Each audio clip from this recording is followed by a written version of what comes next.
I think we're going to go ahead and get started. So welcome. Thanks for coming. As part of President Hanlon's Moving Dartmouth Forward initiative, thanks for joining us today. This is our campus conversation on arts and innovation. And it's my great pleasure to introduce our two presenters today.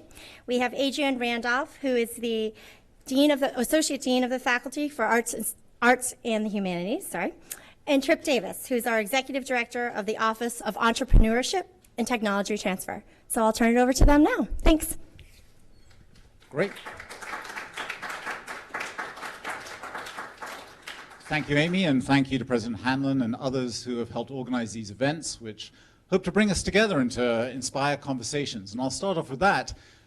This event, and I think Trip and I agree on this, is not meant to be us simply presenting material to you. We will both say a few introductory remarks, but then we're really going to engage in a Q&A. We want you to ask us questions and to prompt us to speculate, to think with you, and really to kick off a campus conversation, or re-kick, because there are many conversations that have gone on about arts and innovation at Dartmouth, but we want to continue the momentum. So be prepared. There'll be a moment when we turn the floor over and you'll have to be asking us questions. So I'm going to speak about the first of the terms in the title of today's conversation, arts. Trip will say something more, I believe, about innovation after I speak. The arts are, of course, at the very center, quite literally, of a liberal arts education, and therefore are absolutely central to Dartmouth's core mission. There may be reason to believe that the arts are perhaps even more important today than they have been in the past when it comes to higher education. Why would I say that? Well, I think we all may have, and many people sitting around the room I know have deep and abiding belief in the productivity of the arts, the necessity of the arts in order to expand student, faculty, staff, and community members' appreciation of a huge swathe of culture that we've inherited from the past and that we produce today. But let me just draw out a couple of features of the arts as they are pursued at Dartmouth that I think really contribute to our core mission. What do they do for us? What sort of values do they inculcate? What sort of virtues do they promote in our society? Well, a couple of things I think about are the twinned concepts of humility and courage.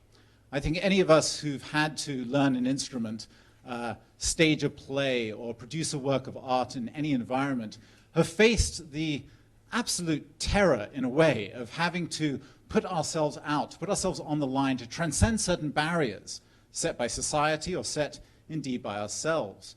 Ways in which we have to sort of push ourselves over our own inhibitions to produce something which may or may not be new, but we hope very much changes the conversation. And in order to do that, we need a degree of courage. And I believe in the arts, in the classes we teach, in the extracurricular activities we provide for students, we present a realm for a type of courageous action that we really do need to support, because in the 21st century, this type of courageous action, I think, becomes even more necessary than perhaps it has ever been. And that is, of course, linked to humility. The arts, of course, has its share of people who don't demonstrate humility every day. But on the other hand, a degree of humility before the assembled glories of the past is a very difficult thing to do if you're an artist, to think, how do I operate in this field which seems to have so many exemplars of excellence that are available to us to look at? How do we see ourselves in relationship to that past and seek to not necessarily compete, but certainly challenge that past? So courage and humility. Another thing that I, as an art historian, I should say I'm a professor of art history, care very deeply about is the way in which the arts present us with a field for critical judgment. It's not altogether clear in today's society that we are teaching our students how to be good judges, to be good ethical judges, to be good judges of good, of bad, of what's proper, what's improper. Now, the arts are not necessarily only teaching good, by no means do I mean to suggest that, but they are a place, if you're presented in a crit in studio art, having to defend your opinions about a work of art that's produced by a peer. You're put in a personal relationship with someone discussing what it is to come up with a judgment. And admittedly, we come up with judgments all the time in our lives, and many of them are provided to us. But I think the arts provide that zone of developing, through conversation, through collaboration, notions of judgment that really do exercise us. They ask us to assemble not only opinion, but also objective criteria in order to come up with a conclusion. And of course we do this in other areas, but the arts are very particular in this. They let us marshal a degree of information drawn from our own experiences that sometimes in more quantitative analysis simply is not as privileged. It's not worse or better, but it's different. So at Dartmouth, as Amy said, I am the Associate Dean of the Arts and Humanities division with 150 tenure-track faculty, about 150 non-tenure-track faculty. And a big portion of this is the arts portion of my job, which really consists of 4 departments, primarily in the arts, although other departments are involved. But the 4 departments in the district of campus that we're in right now, defined by the Hood Museum of Art, the Hopkins Center for the Arts, the new Black Family Visual Arts Center, and Hallgarten Hall, this cluster of buildings that we are in the process of rethinking. How is it that the spaces within these buildings can operate absolutely synergetically and optimally together?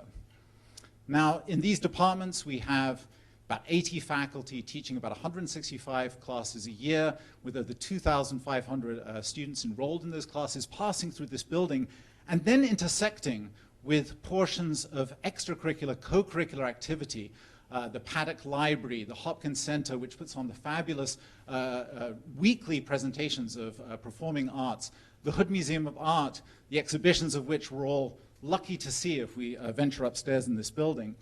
We also have the food services, mail, we've got the workshops in the Hop.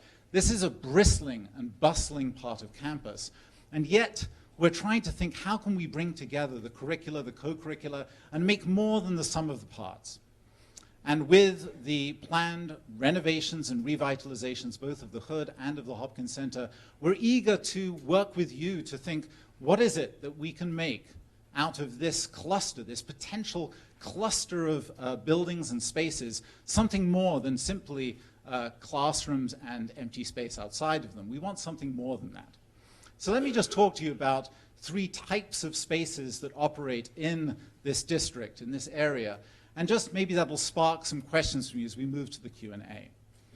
One sort of space are maker spaces, spaces where people are doing things, they're making things, they're actively collaborating with others to produce new knowledge, but also new things. And this happens already all over this district in various places, including in the Innovation Center, which we'll be hearing about more in a moment. But it's also places in the Hood Museum in study storage where students are exposed to object-based learning with things drawn from our rich, rich collections. How can they transform our learning? How is it a rehearsal space in the Hopkins Center can give students and faculty the opportunity to act together in physical and intellectual ways to produce a production which is, something we can share with the community that may be tackling difficult, interesting problems. And then, of course, all the studios, the artist studios, be it music studios or the studios in the BVAC. And I draw your attention to the garage spaces, the garage studios. I don't know if you're familiar with these in the Hopkins Center, these vacated spaces where studio art used to be that now have been transformed into a sort of living, learning space where classes go on, but also evening events go on that draw students into a sort of sociable experience with intellectual matters. In a revised plan for this district, I think one thing to think about is how to activate these maker spaces to make them sort of even more exciting, to blend the relationship between the classwork and the extracurricular work. How can you make those sociable spaces that do more than simply just close off after classroom hours and are transformed into something else? Similarly, we need new and exciting display spaces, be they cutting-edge galleries in the Hood Museum of Art, or perhaps a new production space, a new performance space. We're calling it perhaps the Performance Lab, some space which doesn't sort of conform to the logic of the proscenium cut between audience and presenter.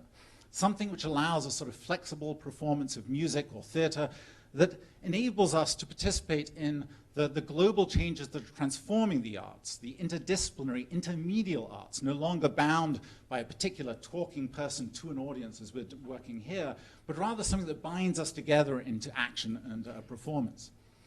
And finally, we want to think about the spaces in the arts as not simply defined by a wall separating activity within and then what happens outside. what can we do? And this is really living up to the promise, I think, of the Hopkins Center from the 1960s.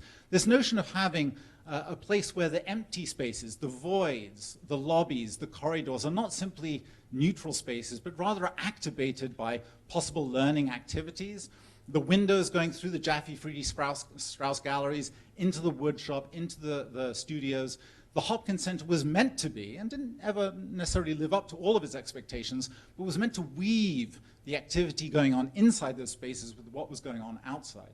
And I think a revitalized notion of the Hopkins Center, the Hood Museum of Art, and the Black Center would see the open spaces between rooms, classrooms, offices, etc., as being possible places for a really exciting set of learning opportunities.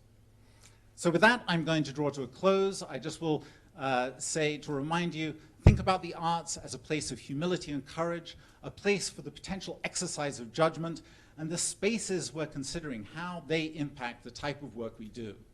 So I'll leave it at that and introduce Trip, who's going to say a few words about innovation.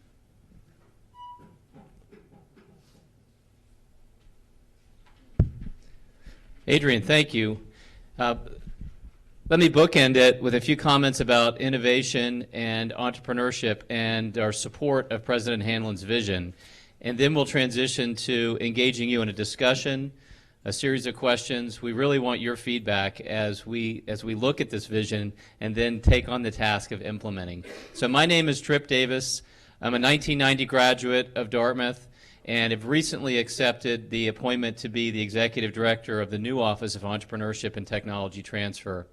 The 30 seconds is that we're taking a number of functions and departments that have already been in existence, doing quite well, such as the Technology Transfer Office and the Dartmouth Entrepreneurial Network, and we're adding new initiatives as well to the portfolio. And that includes, as Adrian referenced, a new innovation center and new venture incubator, which I'll talk about in just a few minutes. So at the highest level, we have a president, we have a board, we have a faculty who are saying we support the notion of experiential learning and taking this world-class classroom experience that we have and saying, let's complement, let's facilitate learning by doing in addition to the learning and the wonderful teaching, world-renowned teaching that we have here at Dartmouth. So for us, we look at entrepreneurship as a perfect supporting activity of experiential learning. How do we enable students? How do we enable faculty, alumni, friends, parents, community members, a very holistic view of stakeholders to engage in this experiential learning and this opportunity to create, to innovate. So that at a very high level, 50,000 feet. So then we think about engagement and how do we engage. So we do take a stakeholder view of it and look across all stakeholders. You just heard me rattle them off. Yes, it includes parents, it includes community members, it includes alums, it includes faculty, and yes, of course, at the heart, students. And how do we create opportunities for that type of engagement? Some cases we need space to do that. In other cases we need to create programming. So that's what we're up to. We are actually renovating and opening a new space in the building that's called 4 Courier Place, just south across the street from here. On the first floor there'll be street side access, which will be the Innovation Center and New Venture Incubator. It will be a space for small teams to work on their new ventures. It will be a space for special events, hosting people. It'll have capacity for 125 people in the theater seating setup. Everything will be on wheels. We'll be able to reconfigure the space in a matter of 5 to 10 minutes and enable lots of different activities in that space. The location is intentional. And what President Hanlon has articulated is a vision for arts and innovation in the Arts and Innovation District and the development of these opportunities. So we want to be connected with the arts. We want to be connected with the elements that are based in creativity. For example, I was lucky enough to be able to attend the planning meetings and the board meetings of the Hopkins Center in California in February. So first of all, kudos to them for planning their board meeting in California in February. Southern California, right? So, and we explored the notion that artists are entrepreneurs. And someone that's in the jewelry studio who is creating is an entrepreneur. The creators of the Lego movie are entrepreneurs. right? Our forthcoming commencement speaker is an entrepreneur. You know, these artists are prominent entrepreneurs, and we need to broaden the scope and definition of what we mean by entrepreneurship here. Yes, .com from a dorm room is an entrepreneur. And those artists that I've mentioned, and a faculty member that is doing 15 years worth of research in a laboratory and has gotten to the point of saying, yes, we can translate this into something that can have societal impact.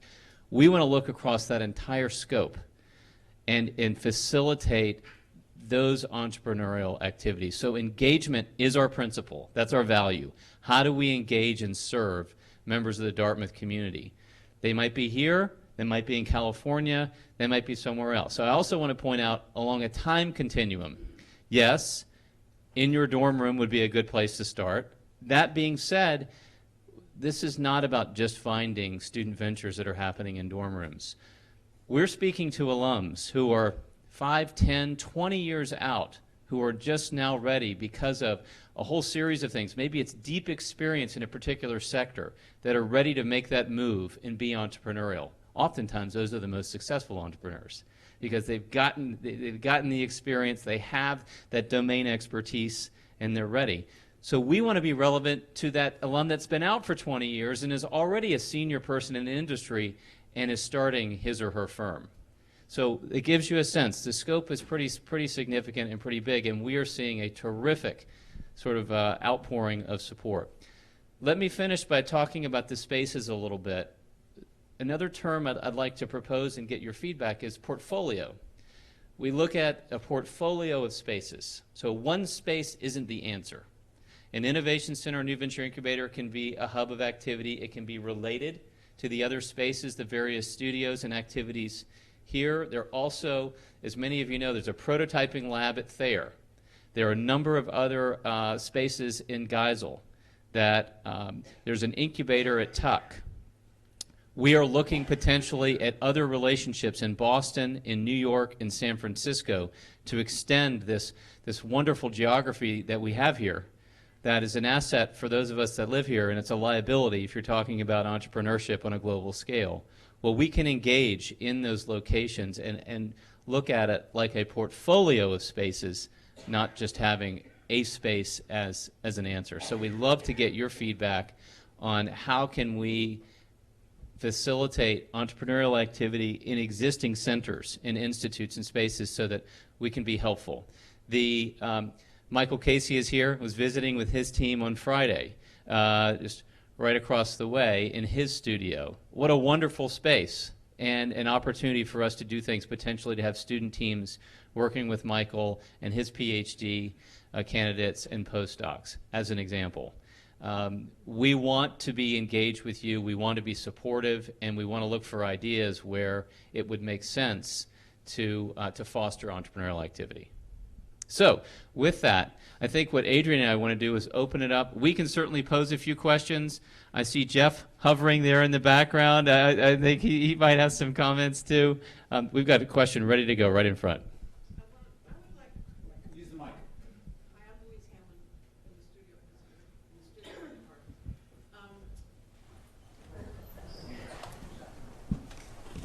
Hi, I'm Louise Hamlin in the Studio Art Department, and I suspect that the goals that you mentioned for successful entrepreneurship may be very different from the goals that we have in creating art. So I wonder if you could explain to me what you mean by successful entrepreneurs. And so I want to understand very clearly what the differences may be and make sure that we're all on board with that. Yeah, I think in the same spirit of approaching a stakeholder set very broadly, we would define success very broadly. And let's debunk one thing really quickly, that entrepreneurship is not about money. A lot of people perceive .com from a dorm room to billions of dollars as entrepreneurial success. And those are those people, those stories that are celebrated and sensationalized. That's fine. But that might be a very, very small percentage. And in fact, when we're meeting with a student who has aspirations of being the next Facebook or the next Google, we talk openly about, at least I do, that I'm here to tell you you're probably going to be grossly disappointed. That the chances of getting to that point are so minuscule, and the fact is, if you're doing this for the money, you're really going to be an unhappy person. Because this is really about passion. So the word that we use to center the entrepreneurial endeavor is passion leading to a journey. And so that's how we want to talk about the activities. If you're passionate about it and you want to explore it, we're here to help. We're here to help you find resources and here to help you learn. In some cases, an entrepreneurial success is a failure.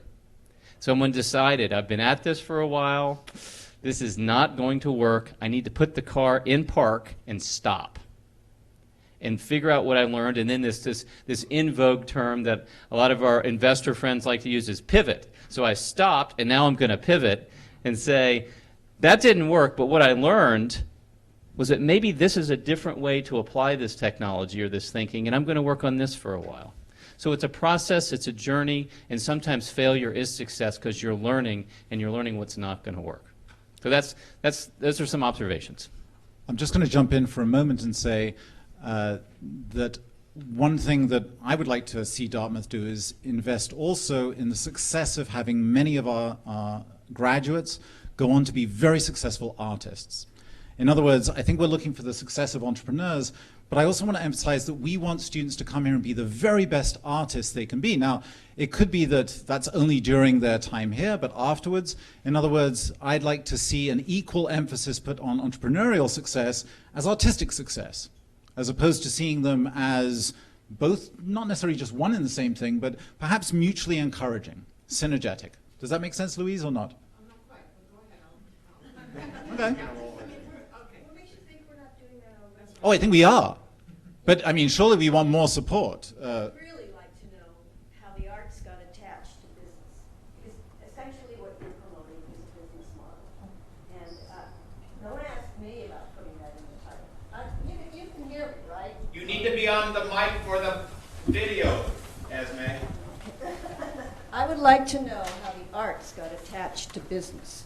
I feel like no one even consulted us about this, and now all of a sudden, I mean, why can't it be English in entrepreneurship? How did we get to be? We do what we do already, and we do it very effectively. And we don't need to have our students pushed into a business model prematurely. They need to have a chance to explore without, and I really don't understand. I mean, I understand Phil Hanlon's, and I understand the stakeholders or stockholders or whatever they are, you know, but I really don't, I just really can't buy into this whole thing that's being proposed, but I obviously have no choice. Let me handle that. I mean, I think, first of all, the arts and innovation label is something surely which has come from Phil, and it's come from someone else than you. It didn't come up from the grass out of the arts. But I don't see how that changes anything you will do or will be doing. You're right. The arts here, as I tried to underscore, are a very busy, bustling activity with legions of courses, very successful graduates with very successful programs which we've invested in recently. That is going to go on. I don't think you're going to see any fundamental shift in the arts except improvement. In other words, you can help me try to say, how can we do the arts better at Dartmouth? There is also this new possibility with a new center, with new energy coming from a very different field, something which may or may not be consonant with your individual desires for the arts.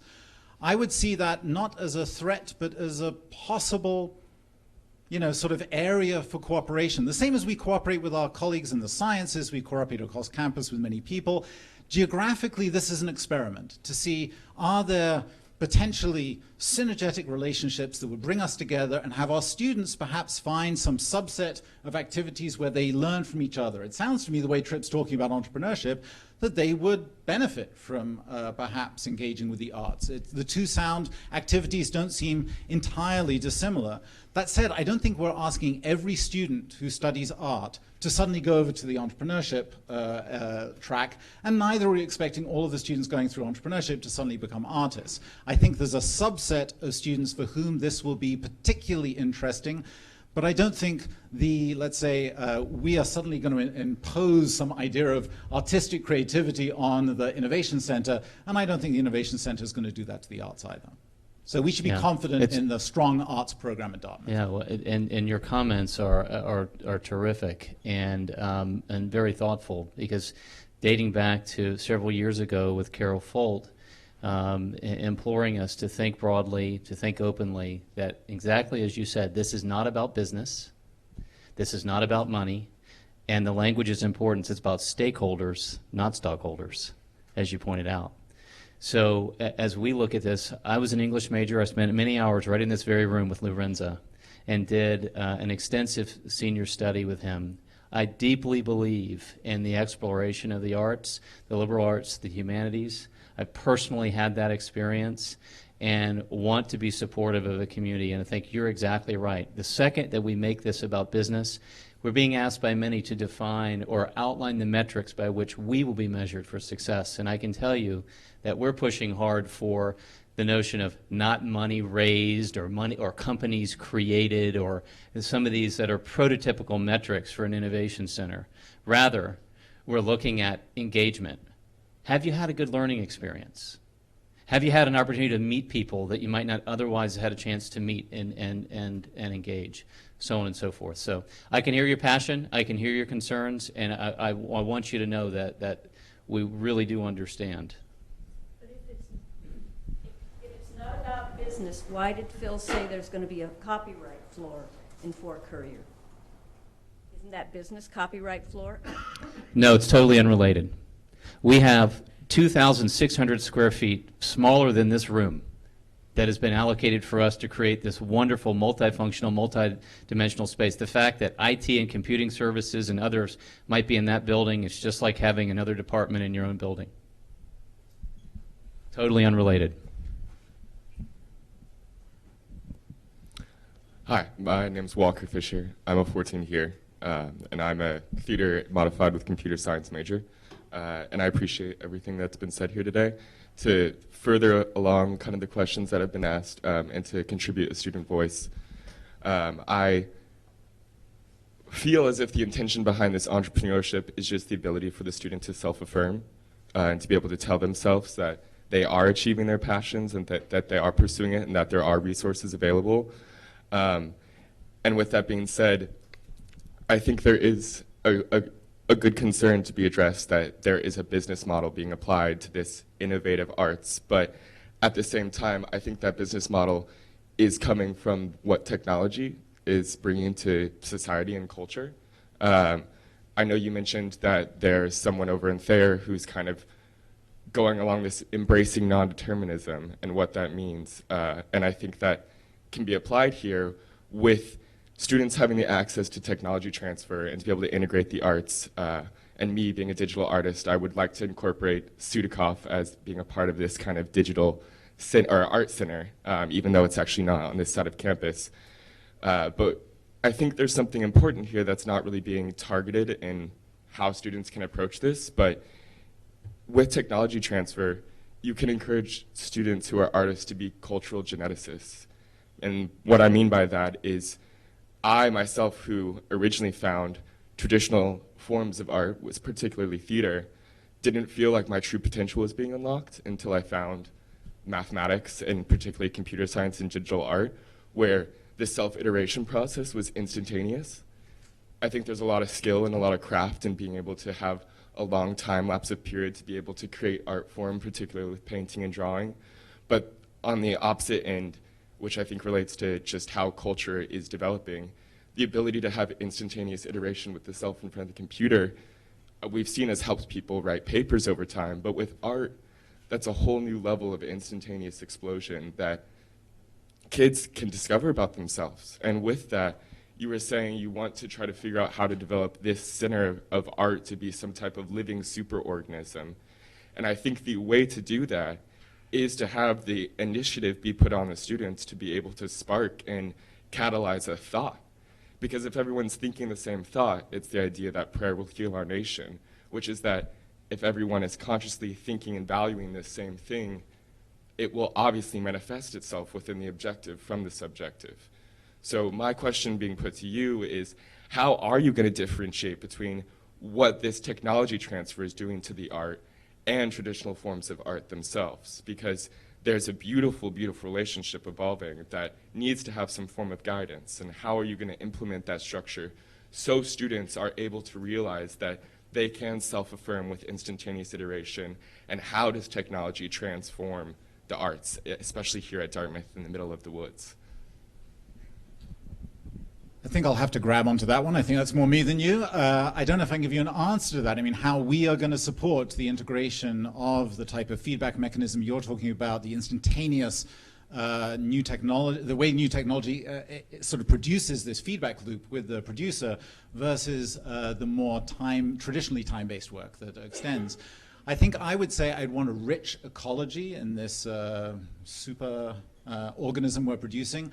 I would want to have spaces for the type of slow work with materials that requires sort of curing and curation and care, as well as advanced spaces for the type of both human feedback, I mean, with collaborative spaces where people are working together, and to have a robust computing and computational infrastructure in the arts departments, which we don't currently have. I mean, I think that's a vision for us. It's something many of us in this room fight for day to day on an institutional level. I can't tell you how many people I'm emailing about trying to get the right computation in the arts, because you're right, it's transforming what we do.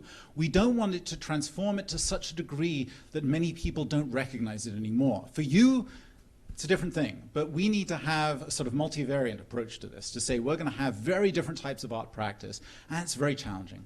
But I couldn't agree with you more. We can't fail ourselves at the cutting edge. That would be a mistake. So maybe this is a great opportunity for that.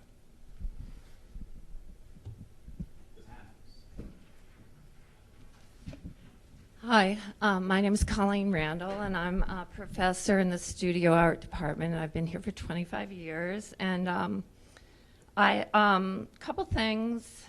I think it's pretty clear how you're proposing the arts support the entrepreneurial agenda.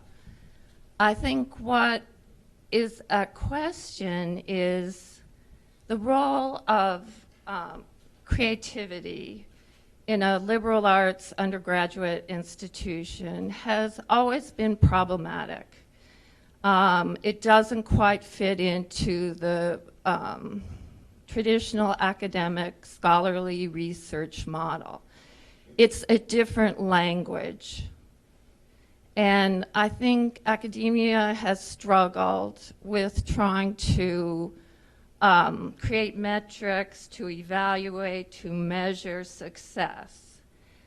I feel for 25 years, me and my colleagues and fellow students and alums in the arts have been struggling to validate a different way of functioning and contributing and being productive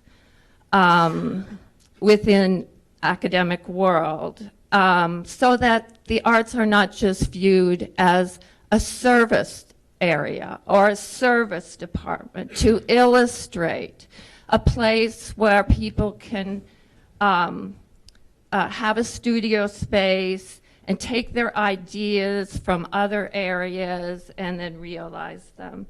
And I feel that this is at core what we're discussing, whether the arts are again being relegated to service areas, to primarily facilitating a business model agenda. Now, I think what I would suggest is re-examining some of the language that you're using and somehow incorporating language from our discipline into your ambitions, because at this point, it seems very clear how we can support your agenda, but it does not seem clear how your willingness to support an artistic agenda, which has very different rubrics and metrics for evaluation. And I think this is kind of what we're trying to talk about. It's not defensiveness, it's not, I think we all want to move forward and make an experience for our students that is as vital and productive and exciting for them as possible. But it doesn't mean making every discipline homogenous. And I think you really haven't answered Esme's question about what is it about the arts that is being targeted, and why aren't we seeing this same conversation occurring with the English department, with all the other areas on campus? And I still haven't heard it. I would really be curious to hear you address that question and answer that question. So thank you. Well, thank you for the comments, and I would welcome the opportunity to incorporate the language to make sure that we are looking at it, I think, in a way that's appropriate. I'm surprised and concerned, and what I look at through the lens of your perception is our reality, right? And what you've just described is a perception that it was a one-way street. And so would love to explore that more, because that is clearly not the intention, rather it's your perception. So I think that we are interacting with and meeting with, I have a list and have some teammates here who know, across 22 different departments, schools, centers, and institutes with respect to entrepreneurship. It's been quite a set of activity to learn and to listen and to get involved and to work together. I think what we're hearing from President Hanlon and from our leaders of the faculty and others, that there's an opportunity with respect to the arts, where we have strengths in the faculty, we have strengths in the students, and how can we actually be of support? So it's actually the reverse of what you were describing. That's why I said I'm concerned about the perception. We see ourselves as a service operation, a service function to help those that want to explore it. It may not have anything to do with creating a venture, or looking at it from a business model perspective. I find it interesting that I never mentioned the term business model, yet the two of you have used it twice. And once again, your perception is my reality. So we've described it in a way that leads the conversation in that direction. So we do have some work to do on how we talk about it, how we position it, and certainly how we implement and engage. So it's very helpful. Thank you.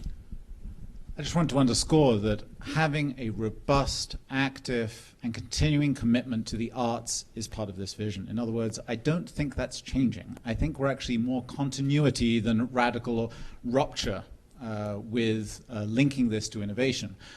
In other words, I wouldn't see it as so much as a threat as an addition. A possible addition that may or may not change everything. I mean, I don't think you ought to see it transforming what you do in the classroom, what students do entirely. I think President Hanlon, others, certainly I believe very firmly that we have excellent art programs. We are committed to sustaining them as part of the central core. That's why I started saying the arts are central to the liberal arts and to Dartmouth's mission. Nothing's changing. Not in my mind. We'll come back to you, Esme, but we have no question. Hi, thank you. I'm Jim Alberghini, and I actually, before I make a couple of comments, I love this exchange because I think that I see a lot of hope and promise in the things that Tripp is putting forward. So I think in order to make that successful, we have to obviously use all of the resources we have with the faculty, and I see a way that we're going to come to that, and that's kind of where my question or my comments lead to, and that's, as you're imagining how these spaces will be used when designing the new Hopkins Center. You talked about activating open spaces between classrooms and other work areas so that we can find new ways for synergy.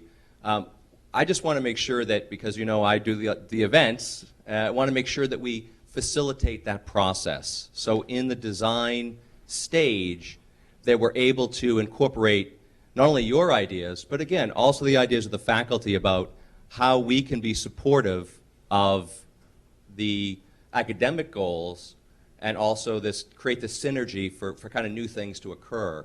And I'll just give you one quick example, and that's, many of you may know I'm struggling trying to replace our space scheduling program. the one that we're most interested in, you can book a meeting in Outlook and book the space in Outlook and have all the resources with it. A way to, as you were talking about, Trip, with these different, I forget what you call them, portfolio of spaces. So if you have this portfolio of spaces that we can access easily to allow for greater collaboration, these are all things that, while you're creating your vision, you know, I'd love to be a part of helping, and our department would like to be able to backfill in how we're going to make that happen.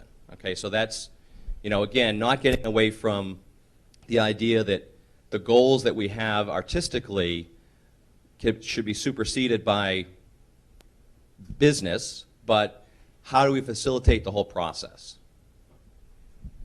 I think that's terrific, and I think those of us in the room involved in the planning process, and I'm looking at a couple of them, will take note of that. And there's no doubt that in thinking about whatever's going to happen in the Hopkins Center in the Hood, we've been thinking very seriously about how to produce spaces that are multifunctional, that can be used by different constituencies at different moments. Now, some spaces in the arts are very particular and require, you know, they have to be specialized spaces, like a laboratory that, you know, can't be repurposed on the fly and turned around to do something different. But there's other flexible spaces that can. So absolutely, Jim, I think you and your colleagues should be involved in the discussions. Steve Swain, Department of Music. And going a little bit with Jim's comment about, Trip, your comment about portfolio of spaces, I'm not sure I'll be responding to or reflecting some of my colleagues' attitudes in studio art, but it does occur to me that a space over in Geisel will not be about art and innovation. A space over in Thayer will not be about arts and innovation. So it seems like we're dealing with a geographical issue here. And so I do wonder, as you're looking at what happens at this new center, to what degree is it a clearinghouse for all of these other portfolios, and to what degree is it centralized in focusing on what happens in the arts and innovation? Yeah, thank you. The Innovation Center is meant to be open and holistic. So yes, there will be opportunities for faculty and students that are in various disciplines to be involved in the Innovation Center here in Fort Courier Place. And given its proximity to certain departments and buildings and spaces and people that are focused on the arts, we see an opportunity to support that even more strongly.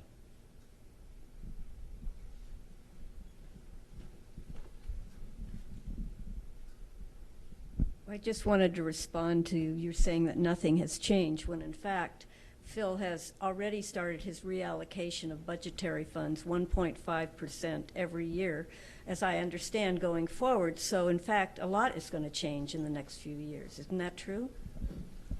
I didn't mean to say nothing is going to change at Dartmouth. Things are changing at Dartmouth, but I meant nothing is wavering from, let's say, my commitment to the arts, and I don't see any large change in the commitment to the arts being excellent at Dartmouth. The 1.5 issue is across campus. That's not in targeting any particular area. I wanted to mention, you spoke about technology, and I want to just mention that a little bit. I want to point out that we've had very interesting exchanges between studio art students and professors with the Thayer School of Engineering, and they've been very welcoming there, for the moment anyway, in helping us learn how to use their machines for our artistic purposes. Now, if we could further that in some way, because we can't bring all those machines over to your space, that's not possible, but if we could make it more available to them without straining their resources, that kind of exchange, I think, would be a wonderful thing to do. So I'm not anti-technology, but, sorry, I'm going to forget if I don't say it all at once. I do want to point out, though, that when we had James Cutler here, who's a very well-known architect, he mentioned in his talk that he's noticed in the last 10 to 12 years in his own practice that the students who learned to draw and create and build architectural forms on the computer are less creative in their thinking than those who learn by hand. And that his theory, which is as yet unproved, and he wants to do research on that, is that different parts of the brain are involved and different synapses occur. So, we're not anti-technology. We're interested in working with Thayer and all that kind of stuff. But we also feel that it may be supporting the drawing, for example, make it required, make it a language requirement at Dartmouth, something like that. Hi, I've managed Hopkins Center Film, and I have a question about your program. There are a lot of students that are members of the Film Society who make film, and there's plenty of resources within film studies and the building. But are you seeing a real-world example of, would they be going to the Innovation Center maybe for advice and assistance on distribution or film entry or something that might be outside of the parameters of the film studies department? And I was wondering, in the Mary Flanagan's game group, I know that they make games and they also want to market them and sell them and research them. And I'm wondering, is that an example, kind of a real world example of where you're seeing the entrepreneurial and innovation work that you do with the artists and the creators in the film department and other art departments here? Those are terrific examples, and Jeff himself may want to chime in. And I can maybe extend your example. So when we were meeting in Los Angeles with a group of alums, artists, producers, talent management, and most of those are as we would expect, are very focused on their activities in their very busy LA style, right? So, to say, can you come back to Hanover for a day or two and meet with students? When's the last time you were back in Hanover? 22 years. Okay, so we're getting those types of answers. And what we then articulated was, well, what if we were able to put you on the screen for an hour? Would you be willing to review a script with a Dartmouth student? Yes, was the answer.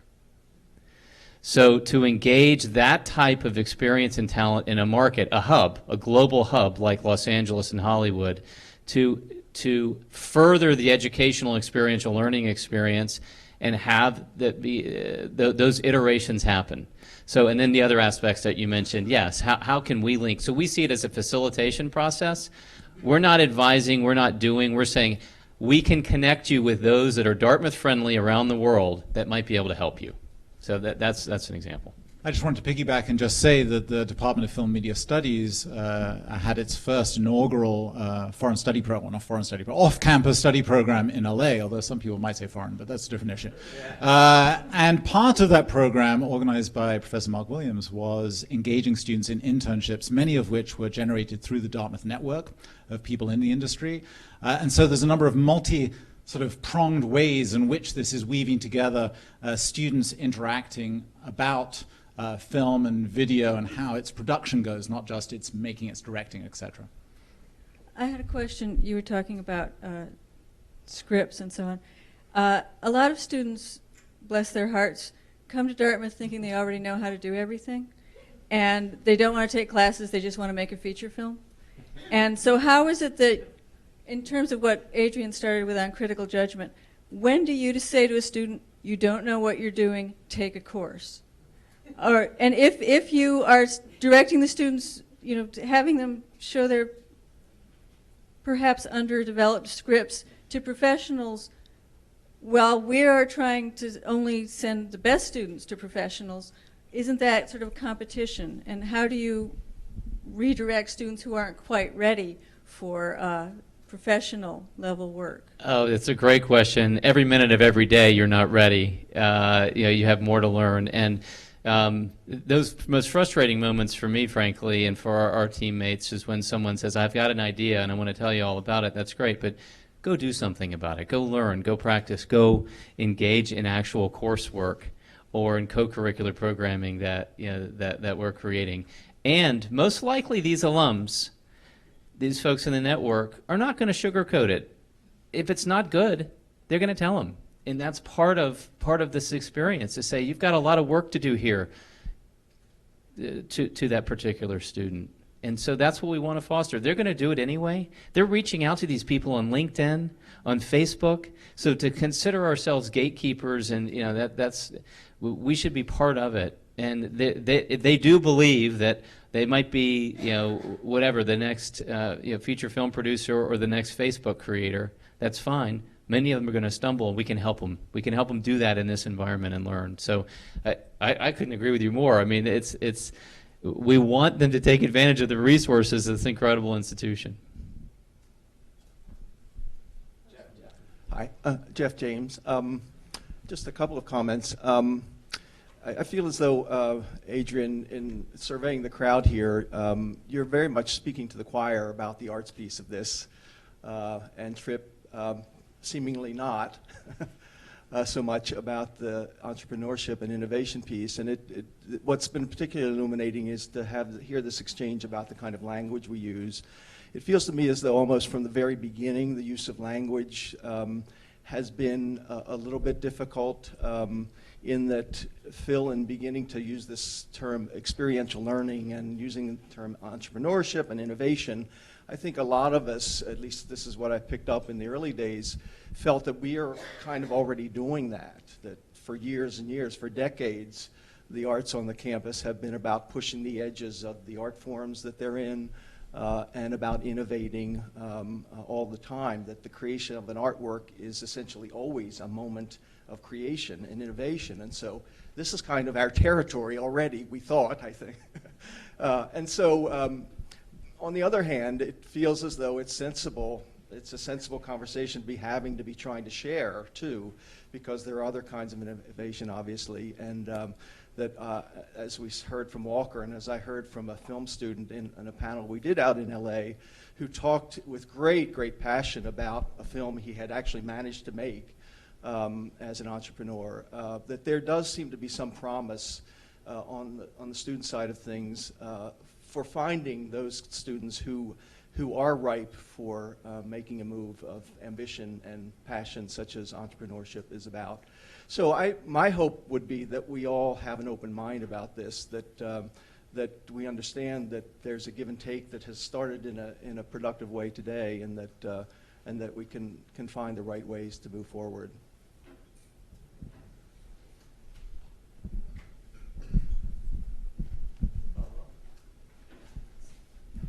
Thank you.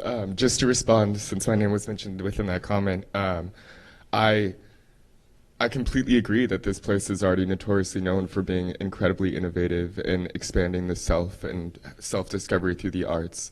To expand further upon that, this idea of innovation does have relation to business, because unfortunately, to be groomed for a successful professionalism, there has to be some idea of what are these benchmarks of success. And I appreciate how you guys are marketing it towards success is the idea to self-affirm and the idea to have a passion and to execute that passion. But to say that we are already being innovative, as you said, is kind of limiting. We're always learning, we're always trying to further ourselves and develop, and it's a constant trial and error. And you said that there's going to be ways in which your program will facilitate when a student makes a mistake, or just someone in the world makes a mistake. How are you going to be able to let go of all the emotional baggage that comes with that, and all the concept of yourself as an artist and what that means? You distort it when you see yourself being not meeting those benchmarks. And so how are you going to facilitate that innovative benchmark to be of something where it's just personal goals that then are personal goals that are met by the community you're a part of? And to come back to the idea of innovation and what it means here, I think there is a lot of potential in allowing students who come with the creative minds to this campus to have exposure to the world-renowned support and the information that you as a faculty provide. But I agree that there is a huge future in shaping artists to be people who can lead this nation, and lead this nation in our cultural state of mind and how we view humanity and what the human condition means to us. Because I personally have a lot of stake in all the conversations going on, and it's my effort to put a kind of art form in this community that encapsulates not only just what my personal mission is and what I want to provide and view this objective world to share with people, but to implement the bystander initiative. With all the sexual assault going on this campus, there is so much fear that is being bred into the culture of our students in relation to each other, and then as well as how the administration is viewing us. And I think it's a beautiful way, an innovative way, for us to create a living art organism that shows people that within the non-determinism of art, which is so real and so apparent compared to all other forms of theory practiced at the school, that non-determinism allows for present conversations between the students and present conversations between the students and faculty to go beyond any structures of normative, which makes us completely reevaluate our system of cultures and values, as you were saying. And so I think there is a lot of importance in showing students that these ideas that they're having can be executed. Just one more quick one.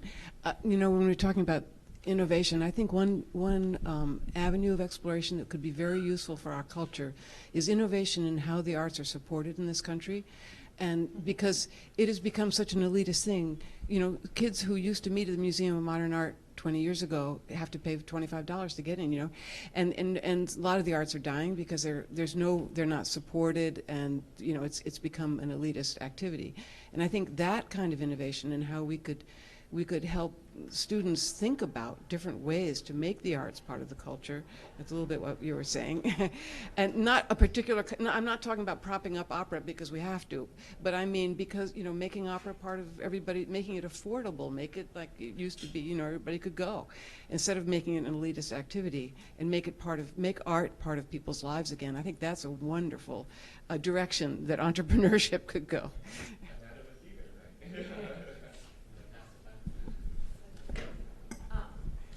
Yeah, I think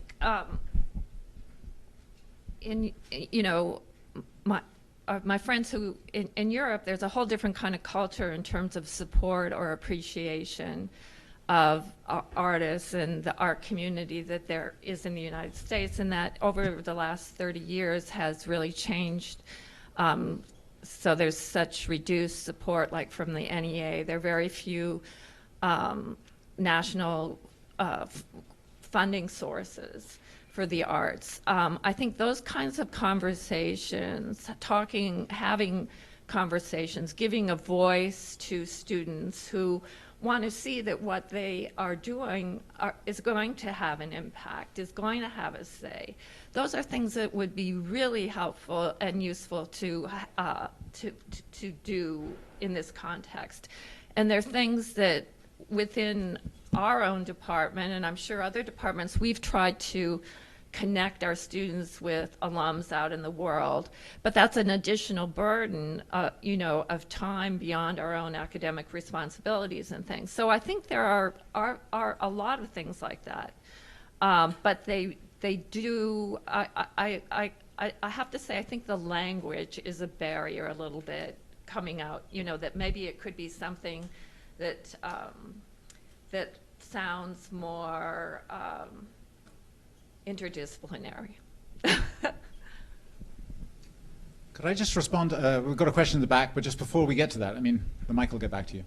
I just want to say in response to a couple of the things being said here, my understanding of the vision for arts and innovation is not that it requires a collapse between the two terms, that somehow all art is going to be about what Tripp is talking about, or, you know, I said this before, but I want to underscore it. I think we're talking about the convergence, potentially topographical, geographical, of two areas that have a bigger remit. I mean, the arts too are not only happening in this place. We have creative writing, we have other people interested in the arts, my own department, outside of what's defined by these buildings. So the brief of both entities, innovation and arts, is both broader than either of them. So don't imagine that everything going on in the arts is now going to shift only towards whatever you want to define innovation, and the same is vice versa.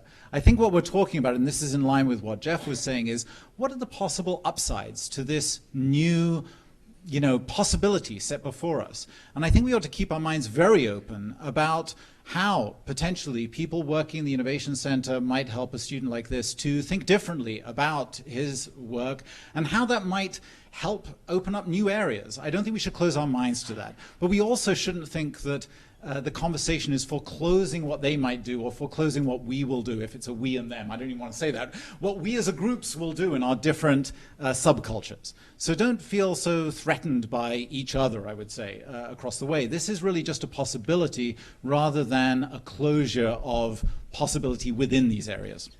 Yeah, and to support what you've recommended about the interdisciplinary language. So from the start, as I mentioned, I referred to Carol Folt a few minutes ago, and when we were talking about this office and this initiative, we talked openly about the term innovation, and I want to be clear, the language is important. Innovation does not equal entrepreneurship. Entrepreneurship is a small subset of innovation. That's a good question. It's starting and doing things. You start something and you explore it. It doesn't necessarily mean business, right? Start something, anything.